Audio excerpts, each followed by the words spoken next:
So, just a quick intro for myself. My name is Dahlia Zayed, and the H is silent. It's Dahlia, and it's the name of the flower. I've been doing 20 years multinational here and there. I'm based currently in Cairo, Egypt. I've done the MEA region, I've done the EMEA region, I've done developing markets, but I would say developing markets is really my focus. So, apart from the corporate world, I I've left Mondelez in 2014, and up till now, I have my own consultancy. It's called FWD consultancy, standing for forward. I focus on brand and retail strategies in the region. So, if somebody wants to grow, basically, just to put it in very simple words, I'm a growth strategy consultant. And that word growth brings me to innovation. There's a lot of controversy actually around innovation and the definition, which we're going to speak about. But if I would sum up 20 plus experience, a bulk of it was innovation. I would say it's really what all the things I would say, how shall I put it? Everything that can grow your business, but also add value to your stakeholders. And when I say stakeholders, this is the external world, this is the customers.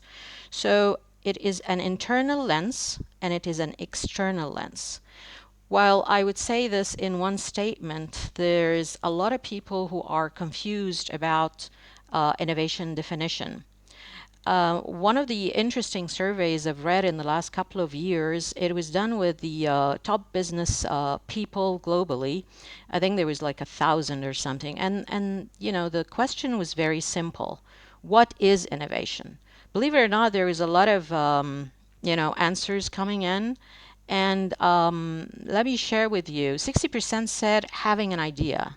60% said executing an idea, addressing a real challenge, that is 40%, adding value to your company, that's 40%, adding value to customers, that's 40% of those surveyed. And some actually people said definition is not important as long as I'm growing. um, it's interesting when you read those and you see like this is the head of the company and they're not actually clear on innovation. And in every business plan I have seen, audited, reviewed, consulted on, there has always been this word innovation. Yeah. From practicing innovation, whether workshops, whether being on the client side or the agency side or whatever, I have come to realize that it's all about growth. And therefore came the title of this session, Is it a growth vehicle or is it a trap? Actually, it's both. So it comes down to how are you doing this? I'll share with you a couple of observations, maybe a couple of hands-on what not to do, and I hope you find it useful in that respect. Um, I think at the head start, you have it in the plan, but you don't know where to start because you don't have a process. And then one of the other things is that not everybody is on board. What do we want to do? So there is lack of clarity. And I always call it we are comfortably lost. Whenever I start an innovation workshop, this workshop would have representative of each one in the company, each function. So there is manufacturing, HR, commercial, marketing, external partners from agencies, and of course tons and tons of data about the market, the trends, the consumers, the competition, and we workshop that. We come up with concepts that is relevant to the business or a specific brand. Now, what I've come to realize over the years that there is a skew towards innovation in product and packaging, but there is a bigger picture of innovation. If you've been following any of the global forums in that respect, and maybe the awards that comes into innovation in the U.S., Shubani, if you know the company and the brand, it's a leading dairy and yogurt brand in the U.S. They have a pretty inspiring story about entering the US from way 15 years back, competing with the likes of Denon and, picking up share bit by bit. And I think between 2017 and 18, they were awarded many awards in innovation specifically. One of them was, the no-brainer. What are all the new products they have released, flavors, packaging, whatever it is. But also they were given an award around how they contributed to society. There was this old factory that was not used, and they bought it, and they have rehabilitated a little bit and put in a lot of resources, including a place to stay for refugees. They also educated these blue collar guys to change them into workers in that. And the vision of the owner was, we can't leave everything to the government. We need to have a positive impact on our society. And the fact that, it was a game changer for all of these refugees coming in and integrating them in the workforce of the company and actually, adding value. And it goes back to, are we adding value to ourselves or the society or our customers? But the word is add value and be positive in your business and society, which is part and parcel of what I always advocate for, is building brand and what is the brand experience that you want to elevate to over time and be remembered for as a business. So in a lot of cases, some companies want to do stuff, but they're very much focused only on product and packaging. And I have to say, I've fallen into this trap, not because of, that it's wrong, but it's what I was exposed to. In my days in Mondelez, I was handling consumer and shopper insights and a bit of strategy, and my focus was chocolate category in EMEA region. Last couple of years of my employment, I was working with the global team in Zurich and the UK, particularly on Cadbury Dairy Milk and Milka, and we were trying to crack how can we grow further. There was a huge learning, not only from Mondelez, but a lot of multinationals that they do too much and launch too much. So from A to Z, it is fully there, fully loaded in the calendars in not only one country, but global brands across the world. But not too many would, grow to be part of the core portfolio. It was always kind of seasonal, while innovation should not be so. If you want to grow with innovation, it has to be planned originally to be part and parcel of the core portfolio of that brand or that business. So one of the rules that Mondelez globally came up with is, let's really fine tune and be very articulate and picky in the very first stage, which is ideation stage. We have tons and tons of concepts that we can go through, yet we cannot proceed with all of them. So a huge filtering of loads and loads of ideas comes in at the beginning with a lot of research, particularly if you're doing that on the level of one brand or more, or multi-legs, or different countries and so forth. Because if you are a global brand, you need to roll out. You're not going to do innovation by country per se. Now, if we go back to what I was saying earlier about how I personally define innovation, that is all the things that go into your business to grow, and also as an external lens to what adds value to customers, I would give you two tracks to do so. You need to audit your business, and in that case, it could be that operationally you're not doing too well. I see this as a part of innovation. How are you, doing your procurement, your supply chain? How efficient is your route to market, and so forth? Because internally, when you do that audit, you could be coming up with new ways of working that would add value to you as a business. And in that case, it might be the case that you refrain from letting go of your employees if things are tough because you are more efficient. So the easy way of firing employees, that is not the way to go. Looking into your business is one. And then the obvious one is the external world, which is your competition, your consumer, your partners, and so forth. And in that respect, my thoughts would go around how do we manage information. Information is like all over the place. Yeah. But then research also, and in a lot of learnings that we're taking now from neuromarketing, is that consumers, when you put them in a room like a focus group, they tell you and information about what they're going to do, but in the actual, they don't do that. So they say things, but they do something else. They are rationalizing because they are not in, their day-to-day comfortable environment. So I would advocate for observation. Observation research is very, very powerful. You know, I'm sure you've read a lot about Apple, you've seen the videos, all the stuff from, inspirational stuff from Steve Jobs. But one of the things, he was sort of, rumored that he doesn't do research. No, he actually does, and the company did, of course. But it always was triggered by the need gap.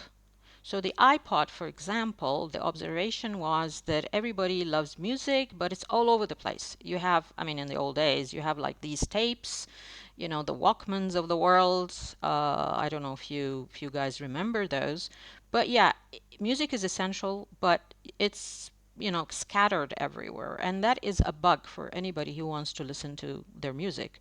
But now with the iPod, they had something to organize their music, yeah, and make playlists. And the story up to all of these music applications that we have. But it all started with observing the gap, yeah. So in terms of innovation, if you ask directly to consumers what do they want, they don't know. And even if they have an idea, they probably cannot articulate in words what they want. And this is very, very human. Yeah. So what you can do is observe over time. There are agencies who do that for a living, and therefore you come in and you have all of these webinars around what is the latest trends in social media, in food. I do those sessions as well, by the way. But it all comes down to what behaviors have been observed, and therefore have initiated trends. So let me give you a few examples. Post-COVID, there's a lot of, again, webinars around trends and which trends are going to stay versus, go away, like, buying grocery online, for example, all of that stuff. So the trigger was fear of my health, for example. So people are aware that they might get sick. So a trend came up of a need for maintenance, maintaining my health. I don't want to get sick. And out of this came research around superfoods. It's probably a term we only heard recently, like chickpeas, like carrots, avocados, more details around what can make you healthy because food now is recognized as medicine. So this awareness and this gap that was triggered by COVID came into more knowledge about how we can use the things on daily basis, like food, and then a trend of buying healthy food and therefore new brands and new innovations around that. One of the backlashes I have to say about innovation that it's small and there is early adapters, that's fine. But the thing is with something as essential as healthy living, the scale is small, and when you scale it up, it will be more affordable because I mean that's a personal view, but I don't think that healthy food should be only for the rich. There are some basic stuff, but we should work more on that. The thing is, innovation is costly. It takes a lot of time and effort and thorough investigation of every idea.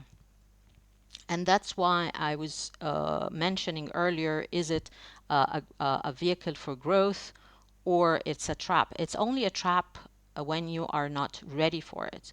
Another example, and maybe again I'm referring to COVID since it's the recent incidents, a need for control.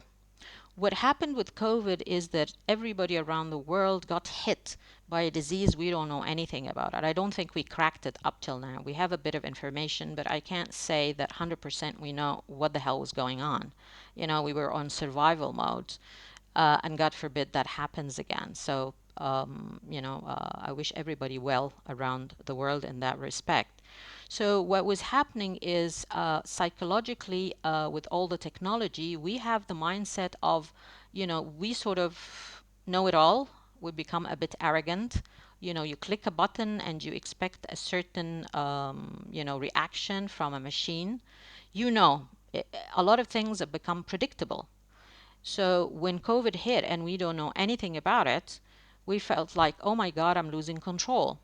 So, as a trigger, as a behavior, as a feeling on that very, intangible level, from a consumer behavior point of view, that translated into a trend. And that trend is those guys in tech world that decided to put in application around financial control. So you have saving apps, you have apps that you can look, Google or search or check your bank account and so forth. Um, Delivery, by the way, when some of the delivery apps for grocery, they have the timeline. So they say, like, I'm going to deliver in 20 minutes. And that's the claim and that's the promise. And that's fine. But the point is, it's not about the time per se. It's about controlling that time, controlling the experience. I don't mind if you tell me it's 25 minutes as long as you deliver in the 25 minutes. It's not those 5 minutes that's going to kill me. Yeah. But if I'm regulating my day, I'm planning, when we were all working from home, I'm planning a meeting between 11 and 1, for example, and I plan to do lunch later. I need to make sure that all the ingredients I want are there in the fridge before I start cooking. So I cannot tolerate the fact that you are late. So if you say 20 minutes, it is 20 minutes. Yeah. So it's the need for control, and therefore a lot of products would come on top of that. Now, if I want to just go back to a story where it all started for me, because when I was, and I told you about the Mondelez part, but other parts would be after I left corporate, I wanted to educate myself of what is going on so that I can foresee what clients may need in the different sectors. And in that respect, I attended in 2017 an expo in the UK called Food Matters.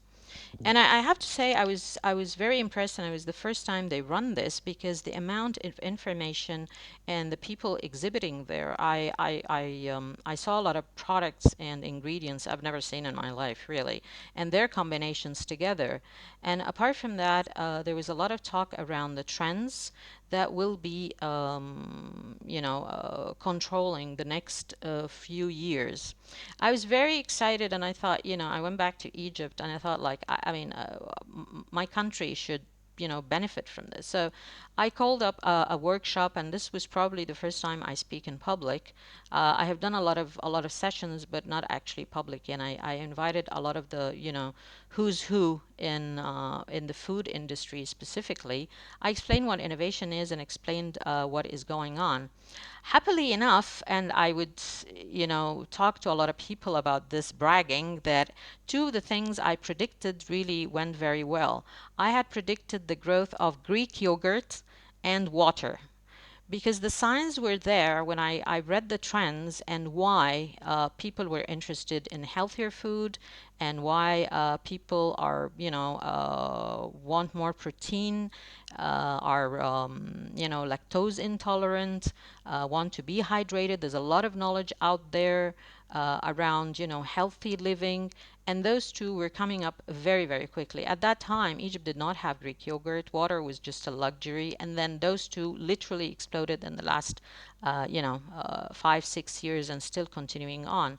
So the trick is, if you are working on your local market, get a bit of a view of what is going on around the world's behavior changes, understand which trends are happening. I mean, if you can cut the chase and come at the beginning with on the behavior level, then you'd be a market leader and then win the game because you'll be investing ahead of the curve.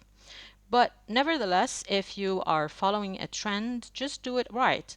But how do you do that? You need a level of understanding on your local market as well. There's tons and tons of data out there and tons of trends. You don't know, or you should know actually, which ones would apply to your market. Now, the fun part, and given that I've worked in this area for so many years, in the last 10 years, the game changer is really the internet and the smartphones, because now information is faster, and people, I mean, apart from COVID, people traveled a lot. They exchanged information, views, whether on the personal level, on the business level. So behavior change, whether you're aware of it or it's kind of contagious, is happening all the time and much faster. So any market can adapt that trend sooner than later, versus you saying and blocking your brain is like, no, this is not going to happen in my country. No, it can happen. And if you have the right level of local information and you sort of mix and match, and this is part of the stuff I do as well, I have that, global lens, but also local lens for countries that I'm interested in and I work for. And believe it or not, mostly you have to believe that we are more, homogeneous than we think. We are human beings. We get affected by emotions and feelings and triggers, whether locally or globally. Having worked on global brands, I had to run research around global, with, let's say Cadbury, for example, and developing markets. So I could run Brazil, India, South Africa, Egypt, and so forth, and to understand human insights. Yeah. An insight is a human truth that can travel. So if I'm zooming in into a mom, for example, and her aspirations and hopes, and those little nitty gritty things that she feels, but nobody really asks about her. So we dig deeper into the psyche of these moms, let's say 30 plus, across the world in all the countries that I've done research with. Their gratification comes from two things: that she needs to feel appreciated, and the other thing is that her kids are much better than herself when they grow up. And it travels. Every mom would feel the same way, and it's proven by research. So I was telling you, at the level of human behavior and those changes that are happening, we are more similar than different. But then comes the application, and therefore you need to understand your local market. Are they ready for that or not? Is it affordable for me as a business to invest in that? And if the idea is good and all the parameters are positive, you might need capex. So you need to run to your board and ask for money. And then you need to purchase the equipment and blah, blah, blah. So roughly, I would say it takes 2 years to have a good innovation. And when I say good, that means it's there. It is part of the core. And while all of this, groundwork needs to be done until launch, I would tell you that there is another important part, is the launch. I have seen too many good innovations go to waste because they were not supported properly, particularly if you're breaking through into a new category. So if it is plant-based, for example, plant-based drinks, yeah, It is no longer called milk, by the way. It is based on oats, maybe almonds, and so forth. So understand where you're coming through, and what kind of disruption you're doing to the category, and therefore educate both internally and externally. Otherwise, it's going to be delisted, and you're going to think like, no, it's not working. Or somebody else is going to take the lead. He is the second entrance to you, but they did a good job of attracting customers by educating them why this is good for you. So if we're talking the two examples that I mentioned earlier is Greek yogurt and water. Water has, there is fortified ones, which we call functional water, that has, maybe vitamin C or zinc. All right. There is carbonated, non-carbonated, flavored, not flavored. Greek yogurt, is it about, adding protein to your diet, or is it about lactose intolerance? What is it about? People are sort of confused. Why should I take this versus the regular? Is full fat good for you? Is it not? And so forth. So as long as there is confusion, consumers will just draw their own conclusions, and that is not good for the category. If you're the market leader and you want to grow in your category, you need to lead the market understanding and knowledge in that respect. Um, there is an example which I want to give you because it's it's a little bit different, and it goes back to when I was saying about defining innovation. If Let me put it, I don't know if how many of you know the term modest in the fashion industry. If you are veiled, or veil people, you would probably came across that term in fashion, modest. So years back, I think possibly 15 years ago, and that started in the UK, I think.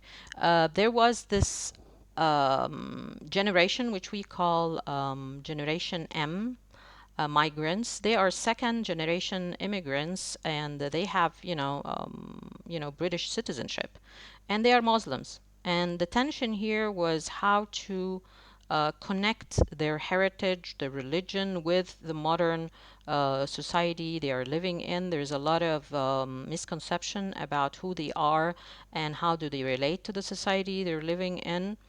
And in terms of fashion shopping, they were always looking for something that, with long sleeves, that, a scarf, and so forth. Now, early on, and we're talking like 15 years back, some of the big fashion, like, the Dolce and Gabbanas of the world, and even a slightly lower tier, like the H&Ms of the world, they started to look into this because the size of the prize is really huge. And they thought, let's put in some, fashion styles for these people. They would do prior Ramadan or Bayram a special collection, okay, but seasonal kind of stuff. The rest of the year would, the ladies would just pick something that is of long sleeves, and in winter is not an issue. But the thing is, shoppers were not satisfied because these guys did not really understand what is going on. This was not about just covering up. Um, this was different, and it was really difficult for them to mix and match an outfit for an evening, or a certain occasion, or going for work. They would just take a scarf from one place and go to another shop for another, but there was no homogeneous in that respect. In 2017, there was a startup by an Algerian lady, Grazia Lanan, and the brand was modest. She said, okay, we're going to get this on track. There is absolutely no reason why Muslim women cannot wear clothes that fits them, that suits their personality, and is a statement of who they are. The lady between 2017 and till today was, a phenomenal success. She was featured on Vogue many, many times. globally, that kicked off around 20% of the growth of the fashion industry, because we're looking at billions and billions of dollars. So it's a fashion statement, not a religious one. Then there was a lot of homegrown designers that she put on her website. It was actually only sold on e-commerce, based in Dubai, and she did a lot of amazing work on that and created a sub category called modest, which now you'll find it adjacent to many of the fashion retailers. So why am I telling you this long story? I believe that it's part of innovation, and here the tension was understanding the consumer pain.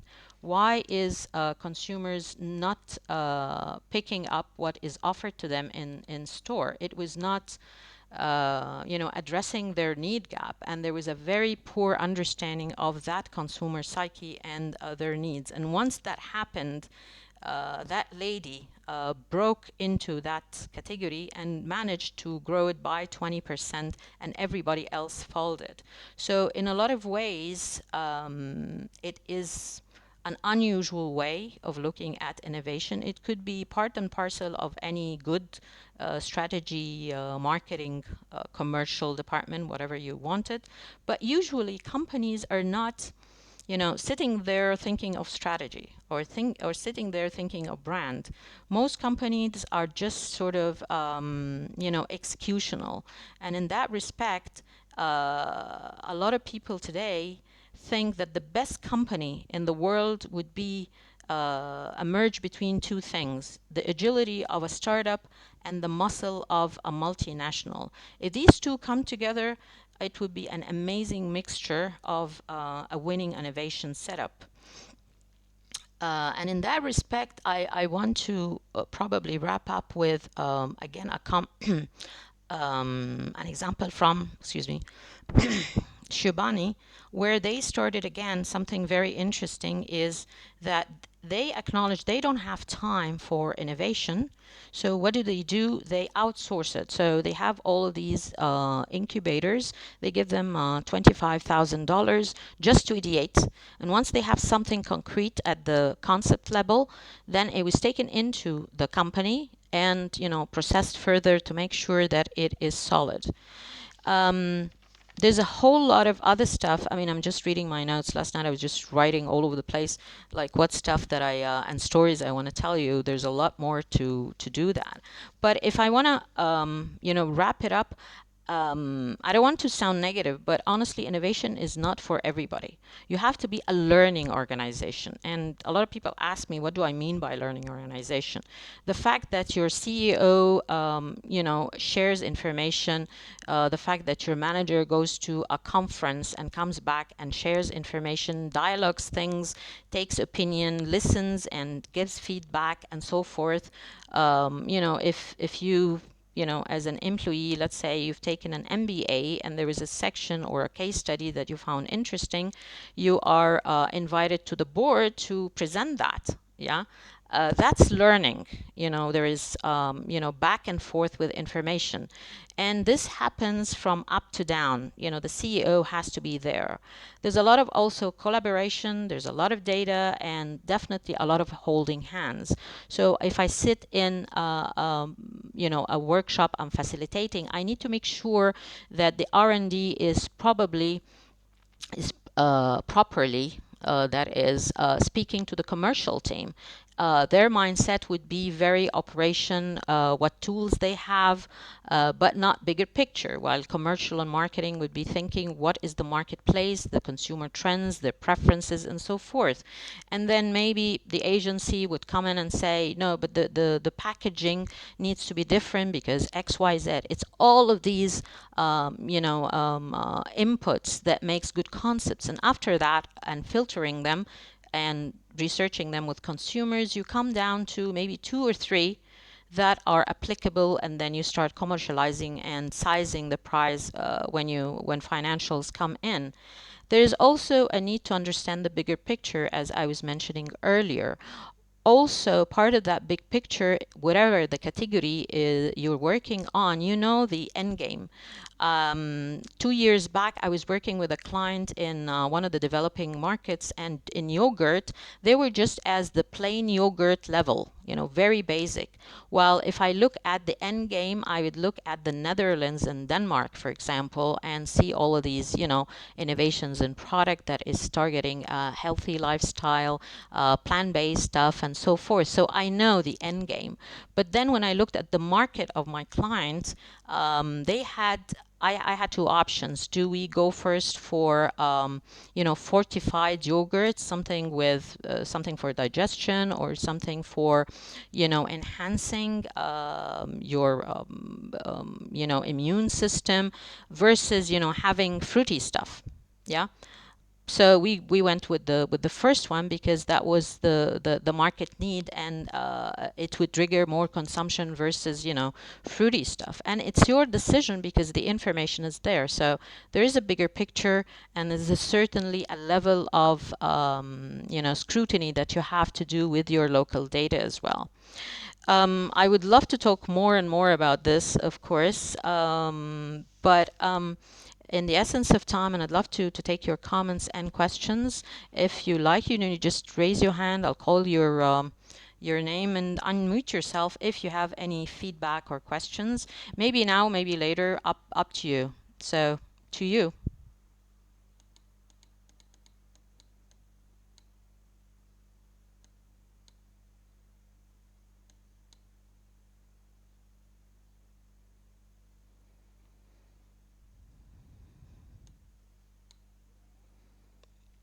So Anas, please go ahead.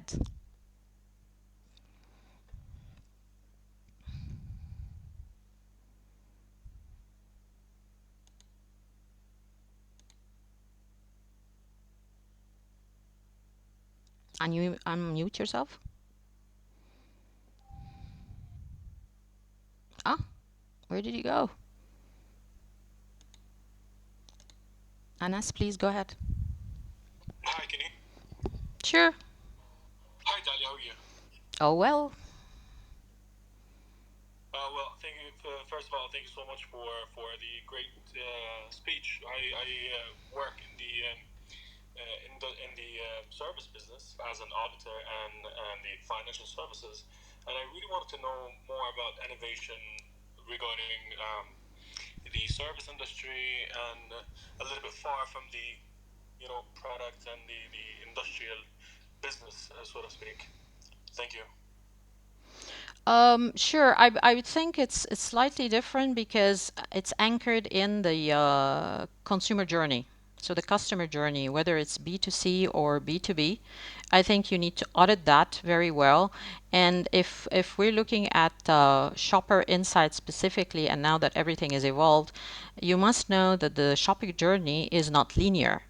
What people do, whether a consumer or a business, it's actually they go in, maybe online, check out what the company is, what the review of the service is, and maybe they would call you or not. Maybe they would go to the store, the retailer, the branch of the bank, for example, to ask about more details and so forth. I think within that you need to plot all the touch points and understand at every level where is the pain point and where's the happy point. Because if it's pain, you work with your team to solve that, and maybe that will be your next competitive advantage. And if it's a happy one, is it in your, it's are you offering it, or it's not important to you? See what I mean? So that kind of audit would be important. That's wonderful. Thank you so much. You're welcome. So Ahmed, please go ahead.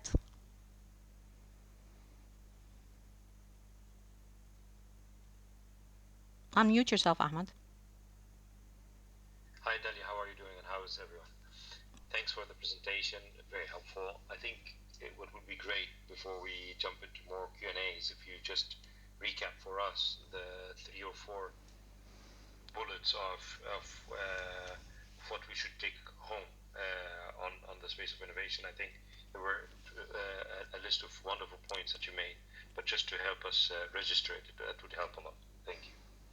Sure, Ahmed. Just a summary of that, I would say have, the word growth in the back of your mind. Don't just put it in a plan, but, your intention as a business, you want to grow your business as well as add value to the outer world.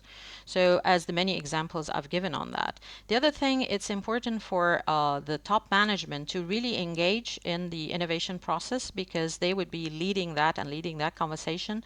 And a lot of the work would be done across multi-functions. So there is a lot of good, holding hands procedures that needs to be in place.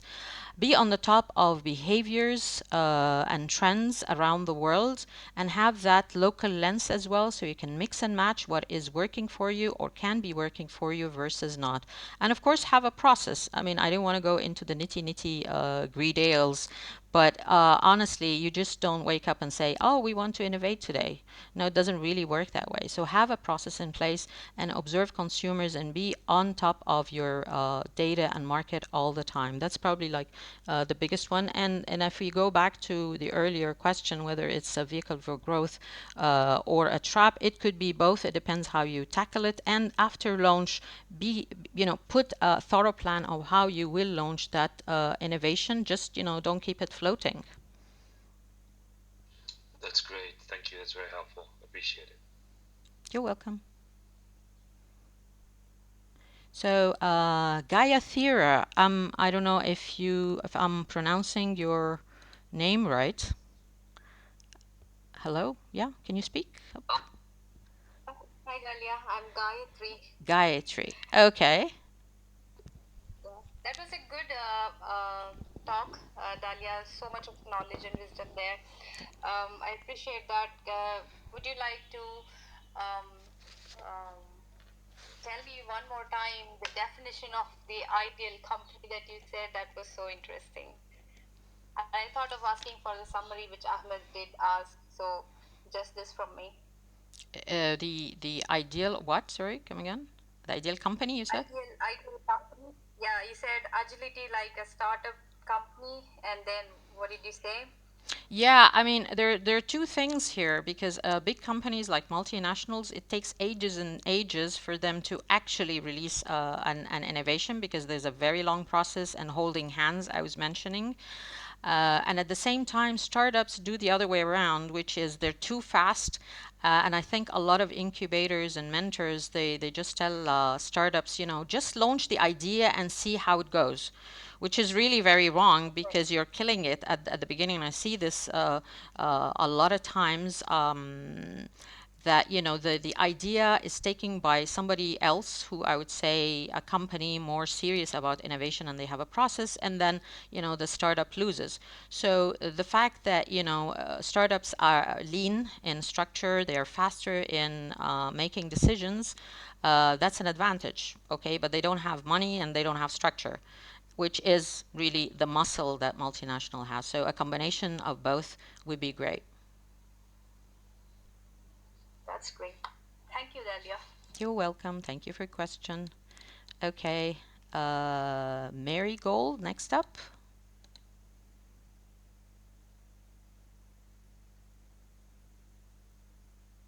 Okay, Mary, we lost Mary. Chufail, I hope I'm answering it. I'm pronouncing it right. Go ahead. Yes. Thank you very much. I have been enjoying this very much. I'm working in a shipbuilding industry where it's almost very old standing, and I'm working specifically in the innovation department. And my question is pretty straightforward and maybe stupid for many.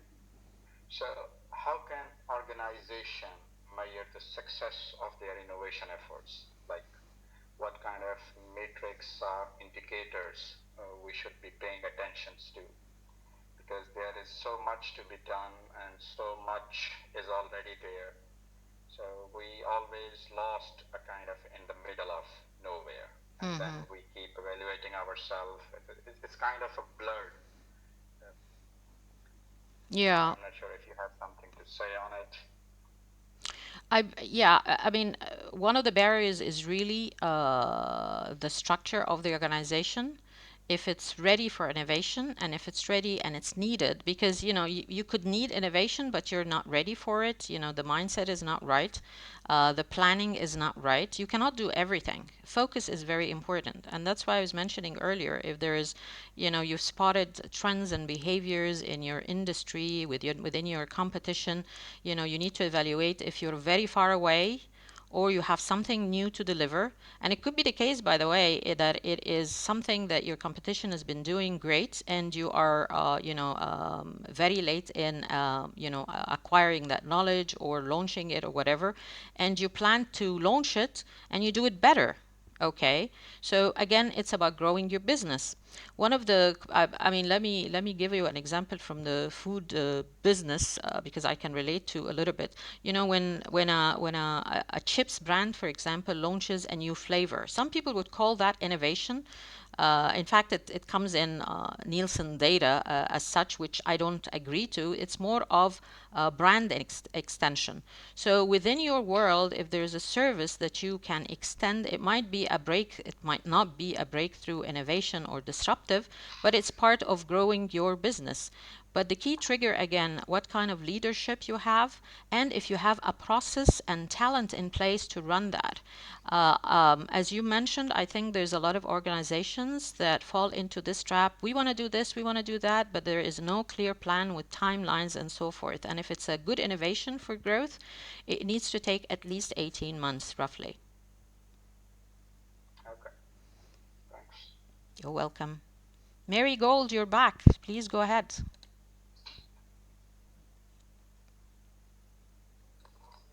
Good morning, Dahlia. Thank you so much for this amazing session. Thank you. My question is pretty, as a startup brand owner, what is the best form of innovation to begin with? My brand is less than a year. Thank you. Can you elaborate a little bit about your startup, Mary? Can you elaborate a little Yes, bit I on, can. yeah, your startup? Can you elaborate a bit on your question? Okay, my startup company focuses on teaching public speaking to universities here in Nigeria Mm-hmm. because I'm based in Nigeria. So we're still trying to put a lot of structure in it because there are too many universities to attempt and conquer. But my problem is trying to find the best strategy using innovation to reach out to a larger audience. That's why I asked what is the best form of innovation to start with, considering the fact that as a startup, there is limited funding and limited manpower because not everybody believes in your dreams as a startup. So I'm asking what is the best way to cut into a broader audience through innovation? Thank you. Okay, I get your point, and it's pretty challenging, I think, for startups to, follow through the whole cycle of innovation. I hear you on that. If you are just starting and you don't have a lot of funding, I think the wishes of innovation might be a little bit too high at this stage. You scan the market, understand the pain points of your customers, understand why competition is winning, and how you can be different. That's probably like the very ABC of putting a strategy together, and take it from there. Make choices around what is, the service or, the consumer journey that you want your customer to go through. Maybe it's around the servicing, it's about the way you communicate, you position yourself, and so forth. That might be your competitive advantage. So this is basic, building a brand stuff. Innovation, I think it would be hard for you at this stage. So my guess, or my recommendation would you to be focused on your competitive advantage that you're going to communicate to your target properly, and own that over time. So you need to own a certain space in the minds of your customers, and you grow that further. It is absolutely fine for you as a startup to pick up an idea from a competition and do it better. Okay, that how you run a business until you are capable of growing into, a bigger business with proper funding. Then you can look at the next level of growth for you within the scope of innovation. Thank you so very much, Dahlia. This is amazing. I appreciate. Thank you. Well, best of luck. And I have to tell you, I've done a lot of work in Africa, including Nigeria. I did the entry strategy for chocolate. And it was a very interesting experience versus other markets I work in, including, South Africa, Kenya, and, North Africa. So I hope things go well for you, my friend. Thank you very much, Mom. I appreciate. Thank you. You're welcome, Mary. Swati, please go ahead.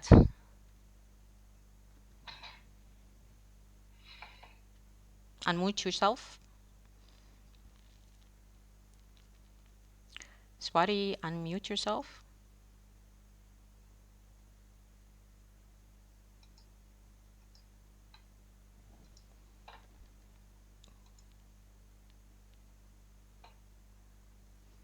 Hello, Swati, please unmute yourself. Yeah. Yep. Hi. So I'm a little. My question got covered with Gopal and Christine. The previous speaker, I forgot her name.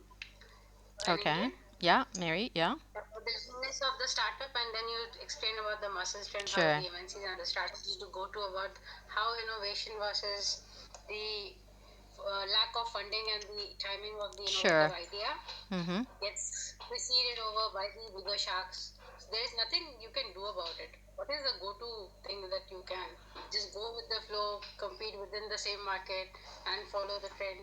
Or how difficult and a good choice is it to be a trendsetter? What does it take to make and set a trend? Can you say something on that and shed a light on it? Yeah, being a trendsetter As a is. starter. Sure, sure. I think it goes back to whether you're a big organization or a startup, is around, observing behaviors. It's all about the little things in consumers' lives, the daily ones, what we say the pain point, something that, it's really irritating them. And this can only come by observation. As I told you, consumers and customers, we're all human beings. If you ask them a direct question, they would not know what they want.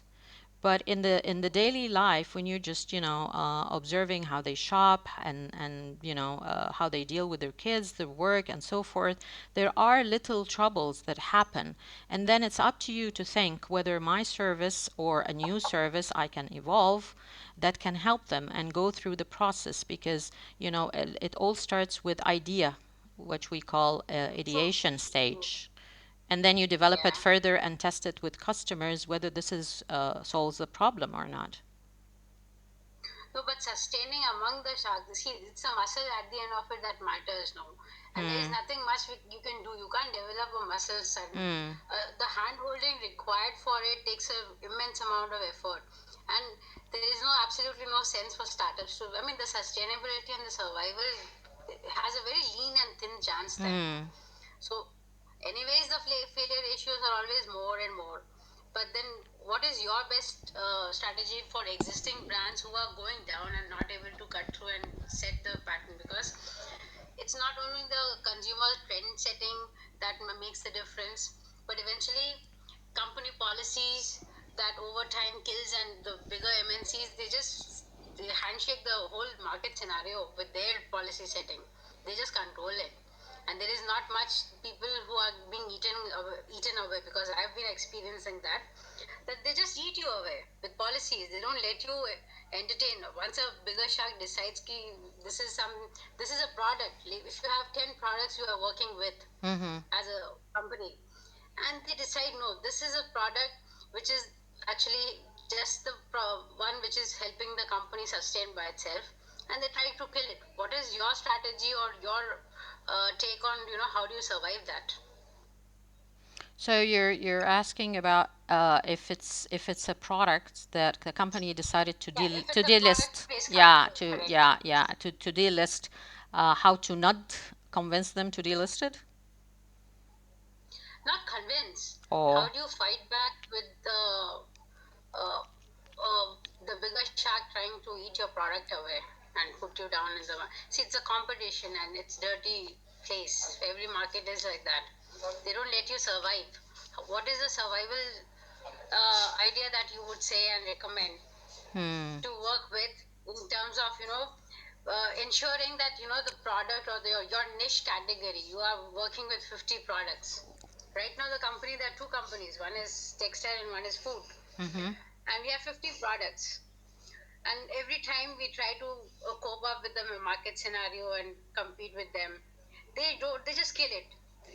Everything is region specific, and they Yeah. don't let you entertain into region markets. And easily you would have seen it and experienced, I'm sure, Hmm. since you worked with all these companies, that they try to throw you and put you out of a region, so you keep losing markets that way. So what is your go-to strategy in survival against the sharks? You said you want to survive and meet and face the elephant in the room. What is your key take on this? That how do you keep the elephant and eat it, actually, not let the other way and crush you? You get my point. I love that, and you're taking it The from elephant my is there to profile, crush yeah. you, and the Mm-hmm. only thing you can do to survive, and you have no chance, and there's no possibility or a probability that you can eat it or even survive the crush. So, what is your say on that? That is there a possibility that we still hold on to the crushing part to the maximum? See, after a point, they also give up. But it's Yeah. always the muscles that matters, yeah. Hmm. Longer, the person who can sustain. Eventually, it's a time period that makes and kills it. So, surviving Yeah. the elephant, Yeah. crush, and the idea, or the key point that can actually you can still think of and take a step or initiative in eating the elephant, not only not face it. So my question is, you can't survive and face the elephant. We are not talking about that. The current market scenarios and the volatility involved, is there a possibility that you can work in terms of holding hands? And then, the dynamics change, the sooner and the faster, and eventually the bigger muscle eats it away. But how do you survive the crush? I've seen products getting killed Hmm. eventually, Hmm. and then you have nothing else but a choice to give away the region and get out, or try and establish and help yourself survive for the tough market scenarios. Yeah, I hear you totally.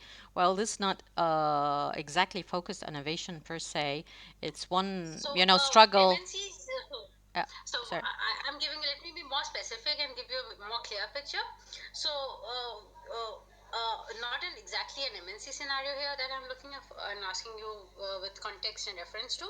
It's more of a MSC and an SME organization, which is getting eventually eaten by a build-up MNC, a startup which actually became an MNC and kind of killed a pre-existing monopolized MNC. So I've Hmm. seen that, and that crash is what gave an example that eventually the bigger muscle is the one who runs and makes the Mm-hmm. policy and kind of controls it. So what is your go-to point that one should keep in mind and always seek, not a very far off future, but everybody see, every day every decision matters, foresightedness, trend Hmm. setting, everything is there. Future markets are there, but that is scenario. Hypothetical and theory is separate. But how do you deal with the day-to-day basis, the Yeah, yeah, competitive okay. I dynamics of hear you, and I MNCs? mean there is no short answer for that one, but I recall I You did can say a two or a paragraph at least, and how do you eat sh- the elephant, not yeah, face the elephant? yeah. That's the question. You remind me with a talk I did a few years back, which was big fish and small fish, because what you're talking about Huh. is really the dynamics of this world. These are the facts, yeah. So there are business challenges, and I would do two things. One, relationship building, because in a lot of cases, and this is something people might not realize, but people who are good with negotiation and sales and so forth know that companies work with people, not companies per se. So you need to build that rapport of relationships with key people in the organization, or those who have upper hand. And the way you do that is the way you talk to them. That's a completely different course on soft skills, or however you're evolved as a person, and your leadership skills and communication. But the other track, you come to them in that negotiating table with a lot of data. So let's say you product number one, you've launched it based on the hypothesis of XYZ, and you do analysis, are these hypotheses still there or not? And then over the time of the launch and it existed in the market, how was the performance? So again, analysis of is it really working, not. If you think that it's working and you want to push the leadership team to continue endorsing it, so you need to be convincing them with on the facts level and on the personal rapport level. That's the only way it worked. But at the end of the day, because this is business dynamics with a lot of numbers in it, it could be a make or break. You can make it, but usually those two tracks work. And in a lot of cases, as I was mentioning, lots of products and innovation go, untouched, literally, as in, you put it on paper, you launch for 6 months, and you say, True. oh, it's not doing well, let's delist it and move on. This is an organization Yes. that is not ready for innovation, and the fact that we are speaking products, not brands, is already a big deal for me, because products are not brands. And the more you build brands, the more added value, and that value can give you the leverage to price up if you need to, because this is the power of brand. Yeah. And if So the they're just prices, still the commodities. bigger muscle is the one who controls and drives the price. You can't negotiate there much with them. Not much. Yeah. Once it's not the elephant, it's the shark who decides. It's actually the dinosaur who decides. The dinosaur is like, I will not let you be at the table. No more Yeah. space for you. What do you do about it? Okay, go find You can't another just go and job, create Swati. tables on your own. See, startups are like creating virtual tables at the moment. The present scenario which I look at, I'm like, what is the point of creating new tables when the only place you have is only your table and there's Yeah, nobody on the I table? hear What is you. the point of it? Yeah, Well, good luck with that. It's a tough one, but we all go through these cycles at some point. I want to move to Wissam, because we're running out of time. sure. So thanks, Swati. Thank you. You're welcome. Wissam, please go ahead and unmute yourself. And Swati, mute yourself, please. Wissam, where are you? Yep. Wissam, go ahead, unmute yourself.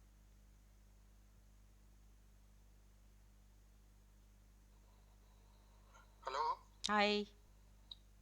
Yeah, thanks, Dahlia, for your talk and your time. I don't have a question. I just have an idea come to my mind when you speak about innovation, growth, and I just want to think loudly with you, so I might get more ideas about this. When we speak usually about innovation, growth, uh, digitalization, being fast, flexible, all these characteristics usually is linked to entrepreneurial mindset, startups, not big companies, not corporates, not well-established business. So I'm asking if entrepreneurial mindset run a corporate will be a good move towards innovation, and what is the opposite? So if a corporate mindset run a startup, they will stuck. Thank you. Yeah, so it's a mix and match thing. I've seen that happen. Actually, when somebody like a big shot in a corporate, and leaves the job, and now he wants to do his own thing, which is a startup. Probably he starts in a better place than all the other startups or entrepreneurs, because he already has the corporate knowledge, the structure, probably has made a lot of money, so the investment is there. I can think it's a very good win-win situation in both, because he covers both areas, the know-how of the business, and probably has a lot of connections as well, and he can run a startup with that kind of thinking. The other way around, I don't think so, because I mean, I don't want to sound like, harsh on startups and entrepreneurs, but I think a lot of founders are a bit soft, as in a bit, fluffy. They are very much into the idea, and I love passion, and I love their passion. I supported some startups over the years, but passion does not deliver business results. Yeah. I come in as a consultant in phase two for startups when they already had like two or three seeds of investment and they want to put some structure. They actually played backwards. They have a product or a service, they've grown operationally very fast, but they actually don't have a brand or a strategy to grow. The other thing is they're too passionate to let go. So both personalities are very different. A good mix would be a top corporate guy coming in and running a startup or having his own. Just a bit of thoughts of on your comment, Wissam. Any other comments or you know, questions? I'll be running, last week I did a session on, the question was, can digital advertising build brand equity? So that was one session. Next week I'll be doing something on personal branding. And today is today. I will be uploading the audio on my YouTube channel, which is FWD Consultancy. I hope you will be joining me, in further sessions. Oh, Omar, you want to? Okay, I was wrapping up, so keep that thought. We'll just listen to Omar. If you have a question or a comment, go ahead, Omar. Hi, Dahlia. Sorry, I'm coming in late. Just have a quick question. Sure. Because I don't want to extend the session more than that. Um, my point is if we're talking about the innovation in the food and beverage industry, but particularly the hospitality one, I'm talking cafes and restaurants and coffee shops and the like. My concern is if specifically for cafes, the innovation is much faster, and especially for the new brands, basically. We're talking about the younger brands that have smaller chains and lesser overhead. How can you compete with these when they are coming up with a lot of trendy products and they're very changing? They keep on changing every now and then, probably every month or every so. Can you give me an example of these innovations within cafes? Yeah, I'm talking about mainly flavors or bakery products. If you see local brands, I'm talking about locally grown brands like coffee culture, like breakfast coffee, like what else on my mind? So would you call that innovation or a product extension? It's a formulation of No, something, you take like the idea, let's say the idea of a croissant. Okay, are you making the regular French croissant, or are you taking it and making a different format and a different filling and then maybe a different design? It's not the half eclipse. It's more of squared or whatever. Would you call that innovation? in the sense of the innovation, it's not, but in the world of the FMB, I think it is because they come Yeah. up with those changing things all the time. They experiment with the shapes and the sizes Sure, and the fillings of sure, the bakery sure. and the flavors and the mixture and the roasting of the coffee. Yeah. And these things are very fast changing. So Sure, I, how can I, you I address hear like you. I hear you. But to me, I'm not saying that this is bad. To me, that's a brand extension kind of. But it's not sustainable. I mean, I was speaking earlier around part of the definition of innovation that becomes core of your portfolio, whatever it is, doesn't have to be just retail. So it's ongoing, it's part of who you are as a business. It's not just an experimental thing. Because in food, for example, and you would know this, there are, and within flavor, for example, you can do seasonal flavors. Galaxy does that for Christmas, for example. A recent winner, I think last year, there was a chips called Windows, and they got the award for innovation in Egypt by Nielsen for doing the hawashi flavor. Guys, for those who don't know hawashi, it's a very spicy meat-based kind of flavor. I mean, I'm not belittling in any way, the brand or the work. It's fantastic that they want to grow it, but to me, it's a brand extension. It's not an innovation. I don't even know if it's in the market now, by the way. And this was just awarded last year. Yeah. So to me, I would not be concerned about this if assortments or catering for that need for consumers to find always something new. It's new but not sustainable for a long time. It's not part of your core. It's not something that will be ordered in that cafe all the time. But the thing with,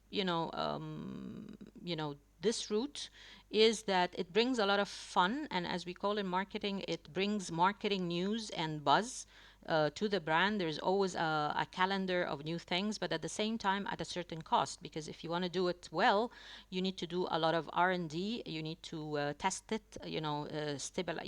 somebody, a chef is going to sort of invent that, test it with the consumers, and then test the stability of the product, as well as the mass production of it. And that is huge, hectic stuff in an operation. So it comes down to, is it actually efficient enough? So to a point Swati was saying earlier, if I was the manager and I thought that it is not anymore an efficient process and it's not bringing in money, all it's doing is a buzz kind of, and marketing is not really worth it, because at the end of the day you need to make money, you need to have healthy margins. Yeah. So I would not worry too much about this, Omar, from these little cafes, because it's really about what your core portfolio is versus all of these one-offs, and I would not call them innovation. Thank you, Dad. You're welcome, Omar. So that's a wrap up. Thank you so much, guys. Have an amazing day. I'll see you soon. Keep following me. Inbox me any other questions. Happy to support. And you're an amazing crowd. Bye for now.